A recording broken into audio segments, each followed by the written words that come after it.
Alhamdulillah, salatu wassalamu ala rasulillahi sallallahu alayhi wa sallam. Donc nous étions arrêtés dans Kashf Shubuhat, c'est-à-dire le dévoilement des ambiguïtés, à la parole de l'auteur rahimahullah ta'ala, où il dit فَقُلْ لَهُ عَرَفْتَ أَنَّ اللَّهَ كَفَّرَ مَنْ قَصَدَ الْأَصْنَامِ وَكَفَّرَ أَيْضًا من قصد الصالحين وقاتلهم رسول الله صلى الله عليه وسلم ولم يفرق بينهم. Donc la parole de l'auteur où il dit, dis-lui alors, sais-tu qu'Allah a rendu mécréants ceux qui s'adressent aux statues ainsi que ceux qui s'adressent aux pieux, que le messager d'Allah sallallahu alayhi wa sallam les a combattus de la même manière sans différencier entre les deux. Donc nous rappelons de l'ambiguïté qui avait été donnée, c'était que eux ils adorent des statues et nous adorons pas des statues. Mais nous prenons des intermédiaires parmi les pieux, que ce soit les messagers ou les prophètes ou bien les anges, etc. Et nous avions dit, wallahu a'lam, que le jugement il était lié à la caractéristique de l'action. Tant qu'il y avait la caractéristique de l'action, إذا وجد الوصف وجد الحكم. Tant qu'il y a la caractéristique et que l'action est la même que celle qui était avant, eh bien le jugement ne peut pas être différent. C'est pour cela que l'auteur, rahimahullah ta'ala, à plusieurs reprises, qu'est-ce qu'il fait? Il parle des associateurs à l'époque du prophète sallallahu alayhi wa sallam pour expliquer que l'association dans toutes ces époques et tous ces endroits, en réalité c'est une seule et même chose, sauf que elle peut prendre des noms différents ou des façons différentes, mais la réalité c'est que c'est le fait de vouer un culte à autre qu'Allah subhanahu wa ta'ala. Et c'est pour cela que il y a certains, donc ceci est une chose que je voulais revenir dessus, qui considèrent qu'ils font la différence entre eux. Et peut-être que nous l'avions cité rapidement, entre celui qui va invoquer directement le mort, qui va lui demander à lui, yani au tombeau, ou au pieux, ou au prophète qui est mort, qui est dans sa tombe, et qui va lui demander de régler ses affaires. Et là, ils font la différence entre celui qui va demander au mort qu'il demande à Allah pour lui. Vous vous rappelez qu'ils disent que la première c'est une association majeure et la deuxième c'est une innovation qui ne fait pas sortir de l'islam. Vous vous rappelez? Et la réalité, c'est que les deux, en réalité, sont de l'association majeure. Et que même si elle est citée comme une innovation, c'est une innovation qui est association. Bid'atun shirkiyya. C'est une association qui est une innovation en même temps. Et ils ont utilisé pour dire que c'était une innovation, entre autres, certaines paroles de Cheikh al-Islam Taymiyyah rahimahullah ta'ala, qui, lorsqu'il parle des fois, il dit sur certaines actions qui sont de l'association majeure, qu'il les nomme comme étant une innovation. Il dit par exemple, الثانية أن يقال لميت أو غائب من الأنبياء أو الصالحين ادعوا الله لي أو ادعوا لنا ربك أو اسأل لنا كما تقول النصارى لمريم وغيرها فهذا أيضا لا يستريب عالم أنه غير جائز وأنه من البدع. Donc Cheikh al-Islam Taymiyyah il dit celui qui va dire au mort ou à celui qui n'est pas présent, demande au pieux à Allah pour moi. Mais il ne va pas lui demander à lui directement. Il dit ici c'est une bid'a. est-ce que cela remet en cause que c'est une innovation? Est-ce que cela remet en cause que c'est une association aussi? Eh bien non. Car dans Isti'mal, Cheikh l'Islam, dans son utilisation des mots, il peut utiliser des fois le mot innovation pour ce qui est association. Pour ce qui est association. C'est pour ça qu'il dit aussi, donc il dit, rahimahullah ta'ala, وإن أراد بالواسطة أنه لا بد من واسطة في الجلب المنافع ودفع المضار مثل أن يكون واسطة في رزق العباد ونصرهم وهداهم يسألونه ذلك ويرجون أو يرجعون إليه فيه فهذا من أعظم الشرك الذي كفر الله به المشرك. Donc il dit dans une autre parole, et si il prend des intermédiaires par lesquels il veut s'attirer le bien et repousser le mal, ou que cet intermédiaire il est la cause de la subsistance des gens, ou de leur victoire, ou de leur guider, il leur demande, et il revient à eux, eh bien ceci fait partie d'une grande association, et Allah Azza wa Jalla a excommunié par ça, les associateurs, par cette action.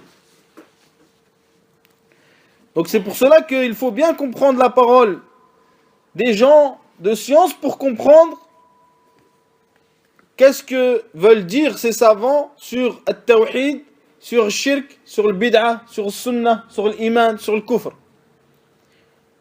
Et il faut réunir les paroles des savants et aussi revenir à la parole des élèves de ces mêmes savants. Donc il dit Ibn al-Qayyim rahimahullah ta'ala wa min anwa'ihi ay shirk طلب الحوائج من الموتى والاستغاثة بهم والتوجه إليهم وهذا أصل شرك العالم. Donc il dit Ibn al-Qayyim, et parmi les sortes d'associations, c'est le fait de demander le règlement des affaires aux morts, ou de leur demander le soutien, ou de se tourner vers eux.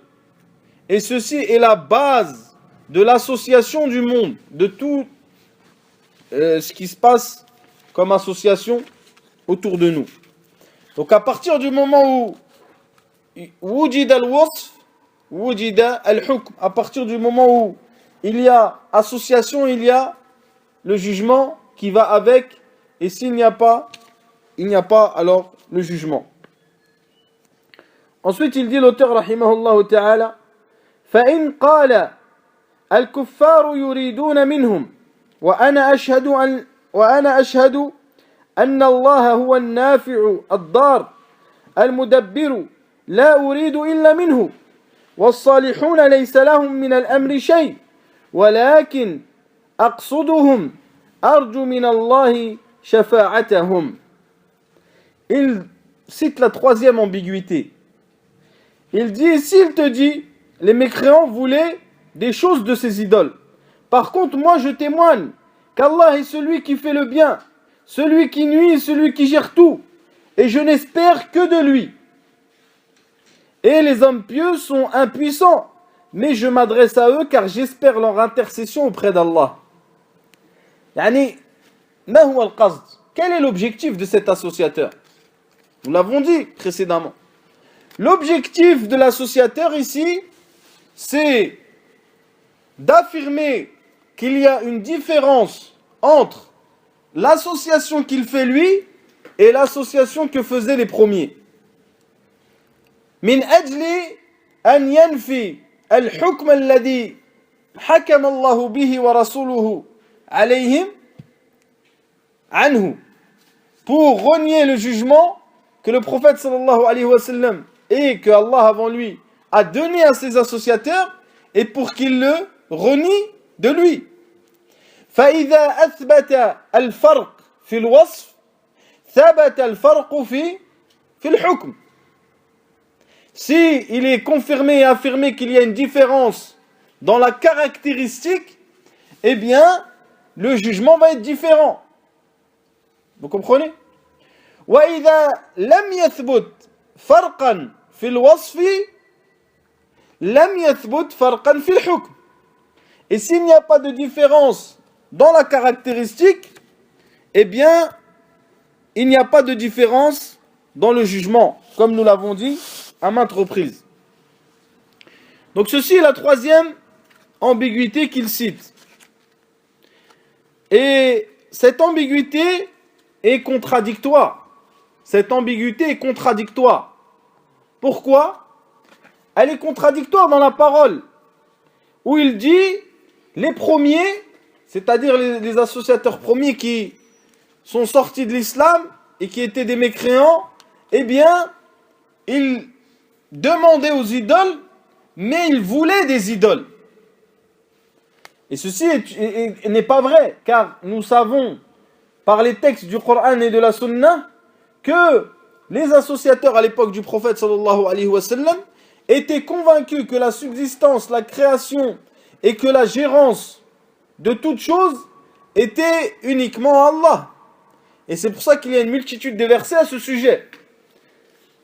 Donc il dit, et moi, je ne veux que d'Allah.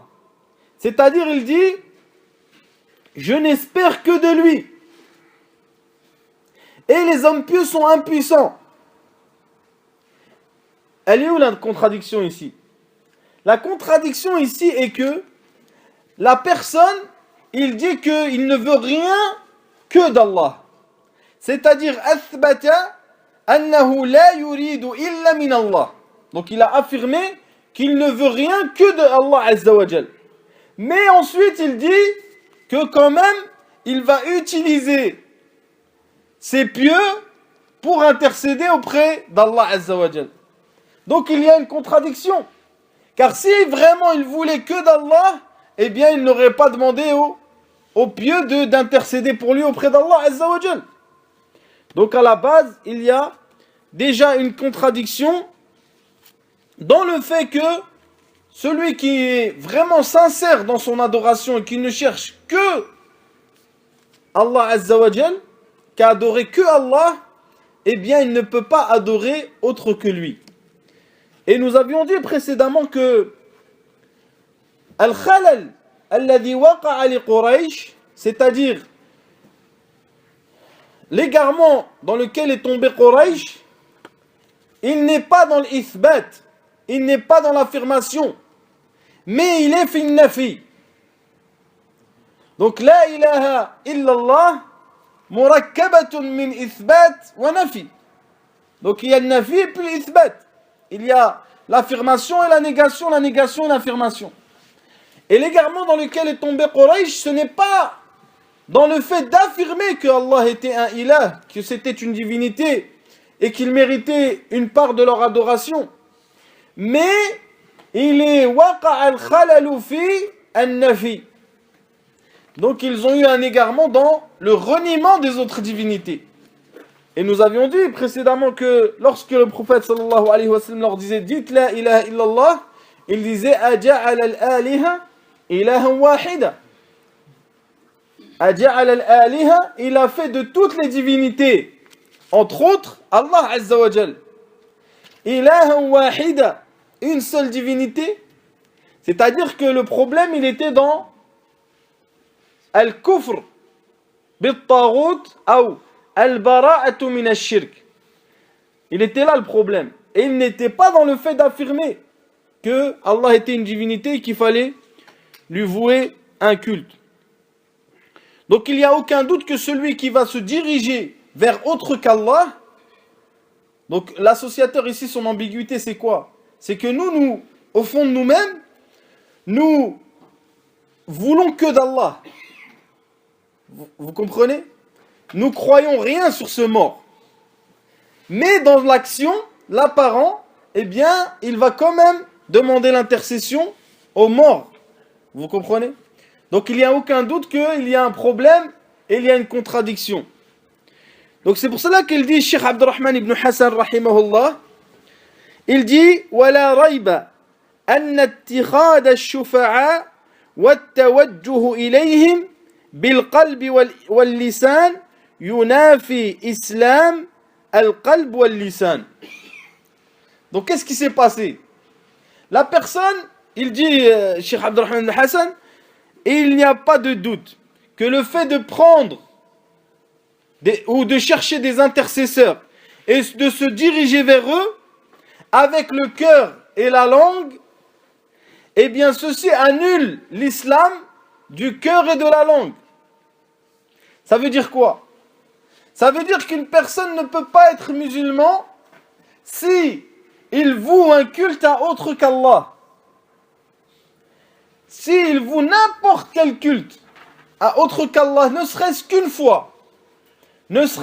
fois, eh bien, celui-là ne peut pas être considéré comme un musulman. Yunafi islam al-qalb wal-lisan wat-tawajjuh lillahi wahdahu, et le fait de se diriger vers Allah Azza wa Jal uniquement. والاستشفاع بالأموات يتضمن أنواعا من العبادة السؤال لغير الله وإنزال الحوائج به من دون الله ورجاؤه والرغبة إليه والإقبال عليه بالقلب والوجه والجوارح واللسان وهذا هو الشرك الذي لا يغفره الله. Donc il dit, rahimahullah, et le fait de chercher des intercesseurs qui vont intercéder pour toi auprès d'Allah implique que tu vas vouer une partie de ton culte à ces gens, à ces choses. Et c'est exactement l'association qui est interdite et que Allah Azza wa Jal ne pardonne pas. Donc, madmoun al-shubha, la base de la shubha, c'est que les premiers, ils invoquaient les morts pour les morts. Vous comprenez? Directement, en pensant que c'est eux qui vont faire et qui vont gérer et qui vont donner. Bien sûr, c'est une shubha. Est-ce que c'est la réalité? C'est autre chose. Alors que ceux qui sont venus après, ils n'invoquent pas les morts pour les morts, mais ils les invoquent pour qu'ils intercèdent auprès d'Allah pour eux. Pour qu'ils intercèdent pour eux auprès d'Allah Azza wa Jal. Donc on remarque ici une nouvelle fois qu'ils prennent comme preuve le fait qu'ils reconnaissent la seigneurie d'Allah Azza wa Jal. Puisqu'il dit, l'auteur rahimahullah ta'ala, la uridu illa min, yani qu'il cherche que Allah, was-salihuna laysa lahum min al-amri shay, et que les pieux n'ont rien, ils n'ont aucune puissance. Donc nous remarquons qu'une nouvelle fois ils utilisent la preuve qui est ar-rububiyyah. Et ceci nous prouve quoi? Nous prouve qu'il y a eu un khalt, une erreur dans la compréhension de l'unicité d'Allah Azza wa Jal, l'unicité de l'adoration, l'unicité avec laquelle est venus les prophètes, celle que Allah Azza wa Jal a descendue avec les livres, cette unicité-là. Et il y a eu une mauvaise compréhension aussi de l'association. Donc s'il y a une mauvaise compréhension de shirk ou de tawhid, cela va impliquer une mauvaise compréhension de son contraire. Comme certains ont mal compris la foi, eh bien ils ont mal compris aussi la mécréance. Donc si une personne te dit la foi c'est dans le cœur simplement, ça veut dire que la mécréance elle est dans le cœur simplement aussi. Vous comprenez? Et que celui qui va faire un acte avec son corps de mécréance, il ne sera pas considéré comme tel. Puisque l'action ne fait pas partie de la foi.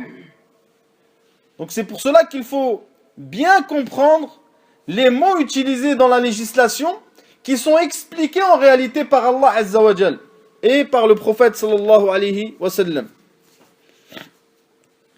Donc, al-munaqasha ici, c'est-à-dire la discussion ou la shubha que cite l'auteur rahimahullah, l'objectif c'est d'affirmer qu'il y a... Quel est l'objectif de l'auteur rahimahullah? C'est d'affirmer qu'il n'y a pas de différence entre l'association des premiers et cette association que vous commettez. Et la parole de l'associateur, quel est l'objectif? Et l'objectif est d'affirmer qu'il y a une différence entre l'association des premiers et l'association des derniers, pour que le changement il change, pour que le jugement, pardon, il change. Donc il est là l'objectif de l'auteur. L'objectif de l'auteur, c'est de montrer que l'association, elle est la même, celle de ceux d'avant et celle de ceux d'aujourd'hui. Donc il dit, fal jawabu. Ça c'est la réponse à l'ambiguïté. Fal jawabu anna hada qawlu al-kuffar sawa'an bi sawa'.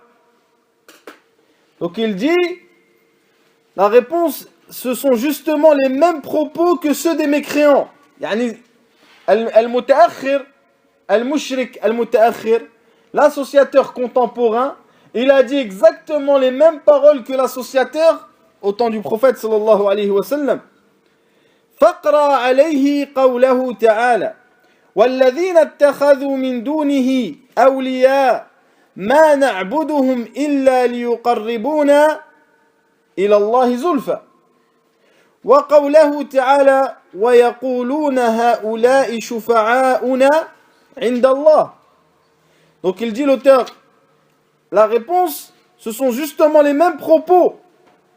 Yani les vôtres, ceux de notre époque, et ceux d'avant, vous avez les mêmes propos. Et dit lui, la parole d'Allah. Tandis que ceux qui prennent des protecteurs en dehors d'Allah, ils disent, nous les adorons que pour qu'ils nous approchent davantage d'Allah Azza wa Jal et sa parole. Et ils disent, ceux-ci sont nos intercesseurs auprès d'Allah. C'est qui a dit ça dans les versets? C'est à l'époque du prophète sallallahu alayhi wa sallam. Donc à l'époque du prophète sallallahu alayhi wa sallam, il prenait des intermédiaires pour qu'il les rapproche d'Allah, pour qu'il y ait intercession auprès d'Allah Azza wa Jal. Eh bien c'est exactement la même chose que vous avez fait. Vous avez pris des intermédiaires pour qu'ils soient intercesseurs pour vous auprès d'Allah subhanahu wa ta'ala.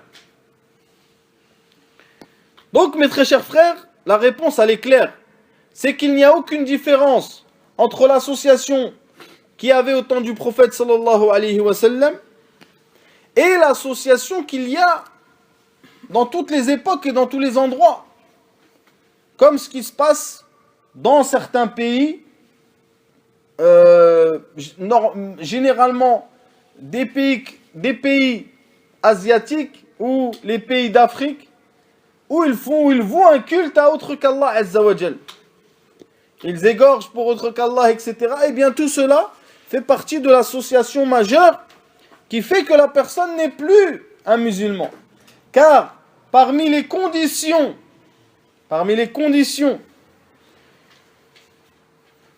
de l'authenticité, de l'unicité de la personne, c'est qu'il délaisse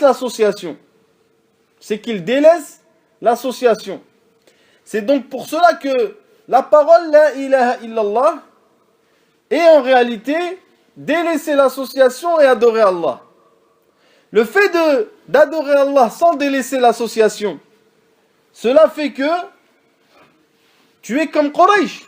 Tu es exactement comme Quraysh. Pourquoi? Parce que Quraysh, ils n'ont pas délaissé l'association, mais ils adoraient Allah. Vous comprenez? Donc il faut délaisser l'association et adorer Allah Azza wa Jal. Donc il y a certaines petites paroles que pourront dire certains, qui sont des paroles qui sont vaines. Nous allons y répondre rapidement. Comme ce que peut dire un associateur, c'est que il peut dire qu'à l'époque du prophète sallallahu alayhi wa sallam, ils ont désigné les statues comme étant des divinités. Et aujourd'hui, les musulmans, ils considèrent qu'il n'y a qu'une seule divinité. Et ce qu'il y a dans les tombes, etc., ne sont pas des divinités. Vous comprenez la petite ambiguïté? Eh bien, nous répondons que ceci est une ignorance profonde. Ceci est une ignorance profonde. Pourquoi? Car toute personne qui va vouer un culte à une chose, eh bien cette chose va être désignée comme étant une divinité, même s'il ne l'appelle pas une divinité.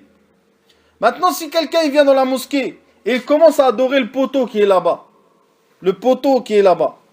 eh bien, ce poteau est une divinité pour lui. Vous comprenez? Même si lui ne le désigne pas comme tel. Donc c'est ceci qui a mené les gens à associer Allah Azza wa Jal et à tomber dans l'association majeure.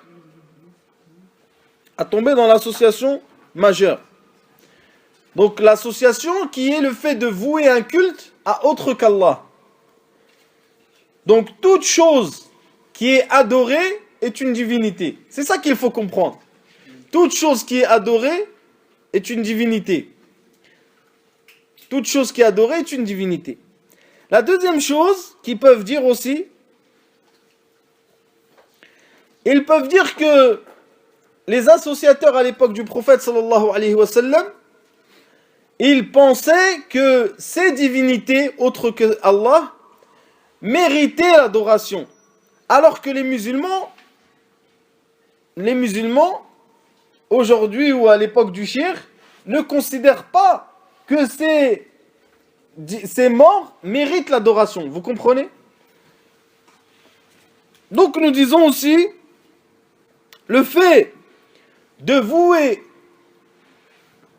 le culte à autre qu'Allah Azza wa Jal et de croire qu'il ne mérite pas l'adoration, eh bien ceci est une contradiction aussi.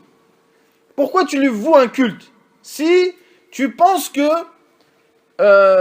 il ne mérite pas l'adoration? Donc ceci est une preuve d'ignorance aussi, ou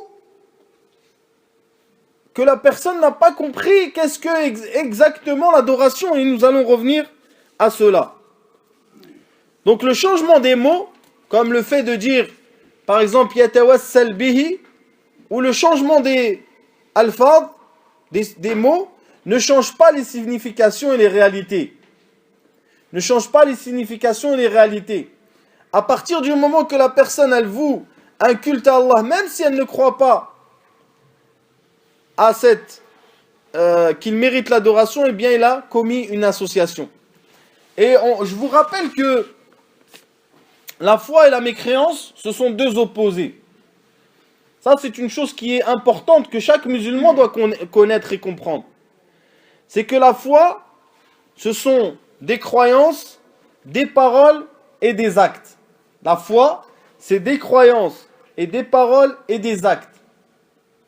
Et pour être un croyant, il faut absolument réunir entre les trois. S'il en manque un des trois, eh bien la personne n'est pas croyante. Il faut réunir entre la croyance dans le cœur, la parole, an-nutq bil lisan, et l'action. S'il en manque une, la personne n'est pas croyante. La mécréance, c'est des croyances, des paroles et des actes. Vous comprenez? Mais il suffit pour être mécréant d'en avoir une parmi les trois. Contrairement à la foi. La foi, il faut avoir les trois. Alors que la mécréance, une suffit pour que tu sois considéré comme tel. Donc si la personne il a une autre croyance que celle de l'islam, mais qu'il a dit nataqa bi shahadatayn, et qu'il pratique l'islam zahiran, eh bien celui-là, indallah, parce que nous on ne connaît pas l'intérieur, il est considéré comme pas musulman. Si il est croyant dans son cœur, et que dans son apparent il est croyant, il prie, etc., mais qu'il insulte le prophète avec sa bouche, ou il insulte Allah, il n'est pas musulman. Une des trois suffit. Si il croit avec son cœur, et avec sa bouche, il est net, mais qu'avec son action, il va, il égorge pour les morts, il fait at-tawaf autour des tombes, eh bien celui-là, avec l'action, il est sorti et il n'est pas musulman. Donc il faut bien différencier entre la foi et la mécréance. La foi, il faut les trois pour être un croyant. Mais la mécréance, un des trois suffit pour que tu sois considéré comme tel. Donc ceci est une chose importante que les musulmans doivent savoir et comprendre. Troisième chose que cite comme petite ambiguïté, ça ce n'est pas les choses qu'a cité l'auteur, c'est un rajout, c'est que les associateurs à l'époque, ils ont vraiment adoré les divinités, alors que nous aujourd'hui, les associateurs d'aujourd'hui ne les adorent pas. Simplement ils font ce qu'on appelle at-tawassul, c'est-à-dire qu'ils les prennent comme intermédiaires, ou bien ils font tabarruk, ils prennent la bénédiction d'eux, ou etc. Et ceci est une preuve d'ignorance aussi, dans le fait qu'ils ont ignoré le sens même de l'adoration, et l'auteur va le citer, Inch'Allah. Donc il dit, rahimahullah, wa'lam أن هذه الشبه الثلاثة هي أكبر ما عندهم. Donc il dit, l'auteur rahimahullah, et sache que ces trois ambiguïtés sont les plus grandes chez eux. Les trois ambiguïtés que nous avons citées précédemment. فإذا عرفت أن الله وضحها لنا في كتابه وفهمتها فهما جيدا فما بعدها أيسر منها. Donc il dit, l'auteur rahimahullah, si tu savais qu'Allah Azza wa Jal nous les a expliqués dans son livre et que tu les as bien compris, alors la suite sera plus facile. Donc ici l'auteur rahimahullah ta'ala, il dit une chose qui est importante, que les trois ambiguïtés que nous avons citées sont les plus grandes ambiguïtés qu'ont les associateurs. Et ceci parce qu'elles sont en relation avec la vérité de l'association et la vérité de l'unicité. Elles sont en relation aussi avec la compréhension bonne de l'adoration. Qu'est-ce que l'adoration? La vraie compréhension de l'adoration. Elles sont en relation aussi avec ce que pratiquaient les premiers associateurs. Donc là, ils ont cherché une différence pour différencier entre le jugement et, walillahi alhamd, il a été éclairci que, en réalité, l'association qu'ils faisaient est la même que l'association que les gens font aujourd'hui. Donc il y a certaines choses qu'il faut aussi préciser, c'est que certains, comme aujourd'hui, par exemple, ils vont te dire que l'obéissance, mathalan, on prend un exemple, l'obéissance au gouverneur dans ce qui est mécréance et association n'est pas de la mécréance et de l'association. Vous comprenez? Et c'est-à-dire qu'ils vont dire que l'obéissance au gouverneur dans shirk wal kufr, laysa shirkan wala kufr. Eh bien, ceux-là, ils ont utilisé les mêmes preuves que ceux qui les ont précédés parmi les associateurs. Vous comprenez? Ils ont essayé de différencier entre les choses pour que le jugement ne soit pas le même. Pour que le jugement ne soit pas le même. Ensuite, l'auteur, rahimahullah ta'ala, il cite une quatrième ambiguïté. Il dit فَإِنْ قَالَ أَنَا لَا أَعْبُدُ إِلَّا اللَّهِ وَهَذَا الْإِلْتِجَاءُ إِلَيْهِمْ وَدُعَاؤُهُمْ لَيْسَ بِعِبَادَةٍ. Donc la quatrième ambiguïté, elle est en relation avec l'adoration et la compréhension, la vraie compréhension de ce que c'est l'adoration. Qu'est-ce que l'adoration? Donc il faut savoir que, en réalité, Allah Azza wa Jalla a expliqué la parole d'unicité, la ilaha illallah, à plusieurs reprises dans son livre saint. Parmi les versets dans lesquels il explique, subhanahu wa ta'ala, c'est lorsqu'il dit وَاعْبُدُوا اللَّهَ وَلَا تُشْرِكُوا بِهِ شَيْئًا. Donc Allah Azza wa Jal, il a expliqué la parole d'unicité par le verset où il dit adorez Allah et ne lui associez rien. Et ne lui associez rien. إذن علق صحة العبادة بشرط وهو ترك الشرك. Donc il a conditionné le fait que l'adoration soit bonne par le fait que tu délaisses l'association. Par le fait que tu délaisses l'association. Donc ici, l'associateur, il a une ambiguïté. Quelle est-elle? Cette ambiguïté est que il a eu une mauvaise compréhension de la parole qui est, de l'adoration, du mot, de ce mot-là et de ce terme qui a une signification religieuse. Donc nous remarquons aussi que la parole de l'associateur est contradictoire ici encore aussi. Pourquoi il dit « Et moi, je n'adore que Allah, mais je me tourne vers eux, vers les morts. » Et le fait de les invoquer n'est pas une adoration.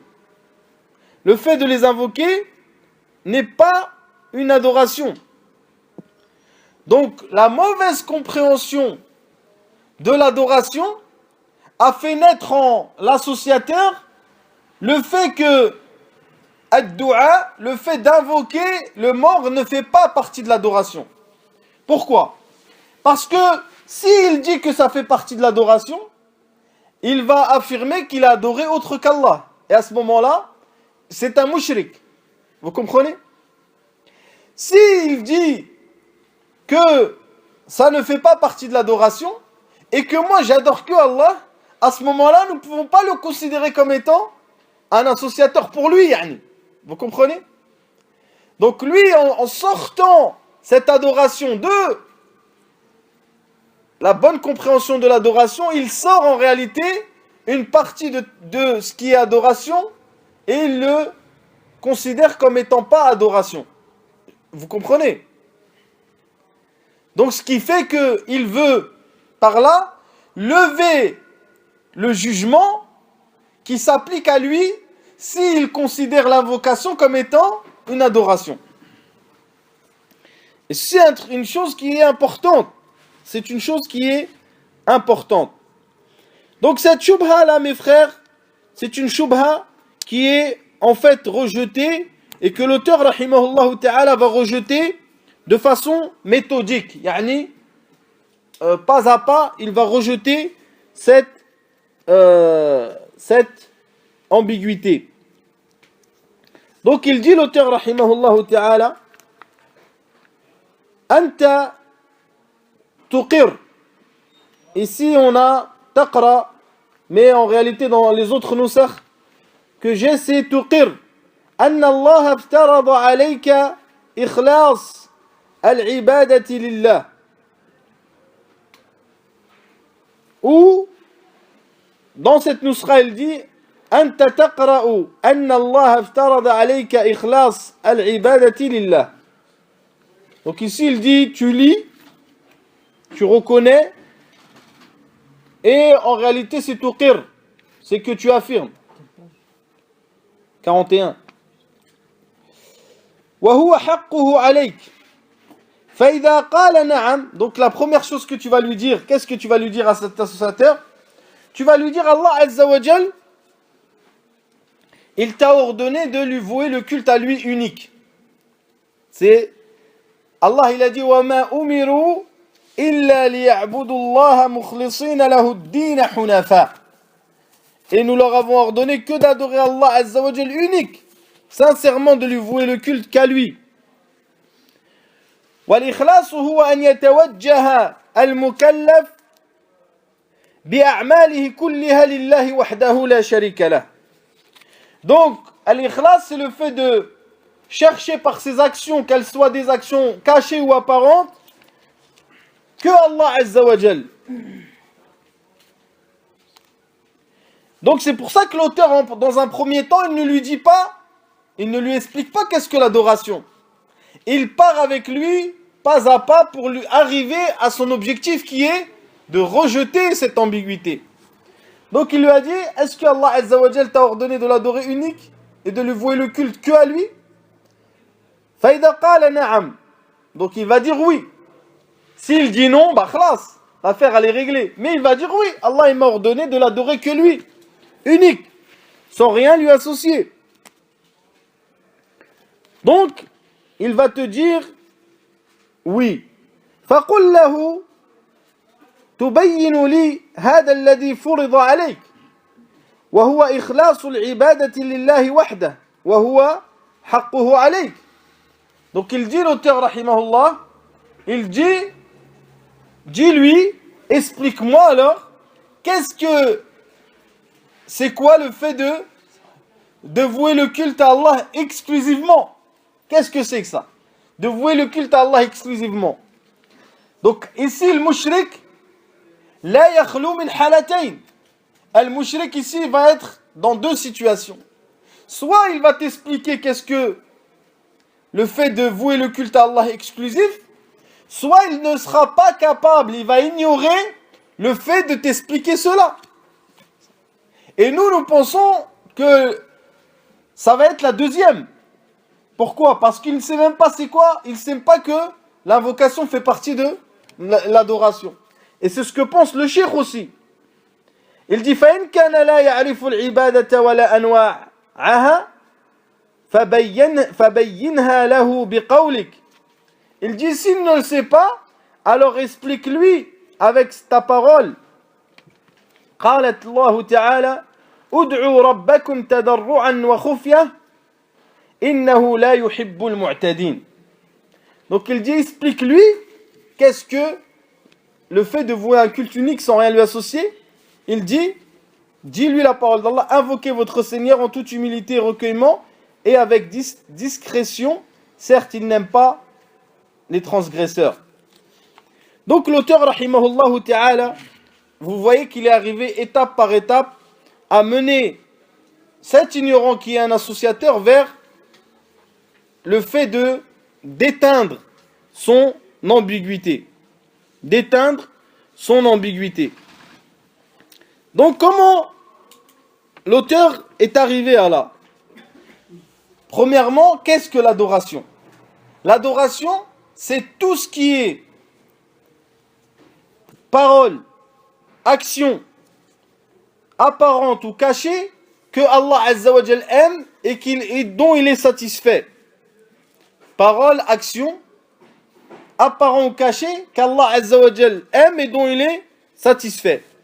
Donc à partir de ce moment-là, tout ce que Allah Azza wa Jal ordonne, ou que ce soit amra ijab ou amra nadb, que ce soit un ordre ferme ou un ordre qu'il ne l'est pas, ou une chose où Allah Azza wa Jal va relier une récompense, ou le fait que Allah Azza wa Jal va citer une parole ou un acte ou un acteur comme étant une chose, il va le louer, il va dire que c'est une bonne chose, eh bien tout ça fait partie de l'adoration. Donc tout ce que Allah Azza wa Jal ordonne, ça fait partie de l'adoration ou pas? Ça fait partie de l'adoration. Tout ce que Allah Azza wa Jal cite comme action et loue cette action ou cette parole ou cet acteur, eh bien c'est que ce qu'il a fait ou cette parole ou cette action est une adoration. Donc qu'est-ce qu'il fait l'auteur rahimahullah? Il dit, il ramène le verset où Allah ordonne de l'invoquer. Où Allah Azza wa Jal ordonne de l'invoquer. Ce qui introduit quoi? Qu'est-ce que ça introduit cette parole? Ça implique que Allah Azza wa Jal, il n'ordonne que l'adoration. Sahih ou non? Et que Allah Azza wa Jal t'a ordonné de l'invoquer. Sahih ou non? Ça implique que invoquer Allah, c'est quoi? Qu'est-ce que c'est invoquer Allah? Dites. C'est une adoration. Vous comprenez? Donc Allah Azza wa Jal, il ordonne que ce qui est adoration. Quand il t'ordonne une chose, c'est que c'est une adoration. Taïeb. Dans ce verset que rapporte l'auteur, Allah il dit Ud'u rabbakum, invoquez votre Seigneur. Donc ici Allah Azza wa Jalla a ordonné qu'on l'invoque. Vous comprenez? Donc cela implique que invoquer Allah est une adoration. Invoquer Allah est une adoration. Donc l'auteur rahimahullah ta'ala, il n'a pas cité ce verset comme ça. Il a cité ce verset-là car il est en relation avec le sujet. Le fait que l'associateur remet en cause le fait que invoquer Allah Azza wa Jal fait partie de l'adoration. Mais si nous disons, par exemple, la parole d'Allah, wa aqimus salat wa atuz zakat. Donc Allah il dit faites la prière et donnez l'aumône. C'est vrai ou non? Est-ce que faire la prière c'est une adoration ou pas? Par rapport à quelle chose? Par rapport au fait que Allah ne ordonne que l'adoration. Vous comprenez? Est-ce que le fait de donner l'aumône est une adoration? Oui, parce que Allah Azza wa Jal l'ordonne. Donc nous amenons l'associateur au fait que invoquer Allah et la dua, le fait d'invoquer Allah Azza wa Jal, fait partie de l'adoration. Donc il dit, l'auteur ensuite, فَإِذَا عَلَمْتَهُ بِهَذَا فَقُلْ لَهُ هَلْ عَلِمْتَ هَذَا عِبَادَةً لِلَّهِ. Donc il dit, et si tu l'as informé de cela, dis-lui, est-ce que c'est comme ça que tu adores Allah? فَلَا بُدَّ أَنْ يَقُولَ نَعَمْ وَالدُّعَاءُ مُخُّ الْعِبَادَةِ. Ensuite l'auteur il est impératif qu'il te dise oui, l'invocation est une adoration. Et ensuite il cite le hadith qui est un hadith entre autres qui est faible, mais certains disent que ils changent le hadith dans cette nusra, ils disent le hadith qui est authentique, ad-du'a huwa al-ibada. Mais pourquoi il a cité l'auteur ce hadith là en particulier? Qu'il dit ad-du'a mukh al-ibada, c'est le centre de l'adoration, ce qui est le plus grand, c'est la plus grande adoration en réalité. C'est ça qu'il veut faire comprendre. C'est-à-dire que toutes les adorations sont en dessous celle-ci. Et comme vous vous rappelez, ad-du'a tanqasimu ila qismayn. L'invocation d'Allah est de deux catégories. Soit du'a al-ibada, qui englobe toutes les adorations, وَأَنَّ الْمَسَاجِدَ لِلَّهِ فَلَا تَدْعُوا مَعَ اللَّهِ أَحَدًا. Ça englobe toutes les adorations, car dans toutes les adorations, en réalité, quand tu fais de l'adoration, tu es en train de demander à Allah de te faire miséricorde. Quand tu pries, en réalité, tu demandes à Allah de te faire miséricorde. Et il y a du'a al-mas'ala, c'est-à-dire l'invocation qui est la demande. Le fait de demander qu'Allah te donne un bien ou t'enlève un mal. Donc, ad-du'a huwa al-ibada ou ad-du'a mukh al-ibada. Donc, il a cité cela l'auteur rahimahullah ta'ala pour dire que parmi les plus grandes adorations, c'est le fait d'invoquer Allah Azza wa Jal. Donc, qu'est-ce qu'il nous reste à dire à cet associateur? Il nous reste à lui dire, maintenant, l'invocation, c'est l'adoration. Et si tu as invoqué autre qu'Allah Azza wa Jal, ou plutôt tu lui dis, comme a dit l'auteur, فَقُلْ لَهُ إِذَا أَقْرَرْتَ أَنَّهَا عِبَادَةٌ. Maintenant tu sais que c'est une adoration. وَدَعَوْتَ اللَّهَ لَيْلًا وَنَهَارًا خَوْفًا وَطَمَعًا. Et que tu as invoqué Allah jour et nuit, par peur et par demande. ثُمَّ دَعَوْتَ فِي تِلْكَ الْحَاجَةِ نَبِيًّا أَوْ غَيْرَهُ هَلْ أَشْرَكْتَ فِي عِبَادَةِ اللَّهِ غَيْرَهُ فَلَا بُدَّ أَنْ يَقُولَ نَعَمْ. Il dit maintenant que tu es sûr que c'est une adoration, l'invocation, et que la nuit tu te lèves et tu invoques Allah Azza wa Jal. Donc tu es en train de l'adorer, on est d'accord. Si en même temps tu t'es dit bon je vais invoquer un messager ou je vais invoquer un pieux, est-ce que tu as adoré ce messager et adoré ce pieux? Il sera obligé de te dire oui, sans aucun doute. il a adoré autre qu'Allah subhanahu wa ta'ala.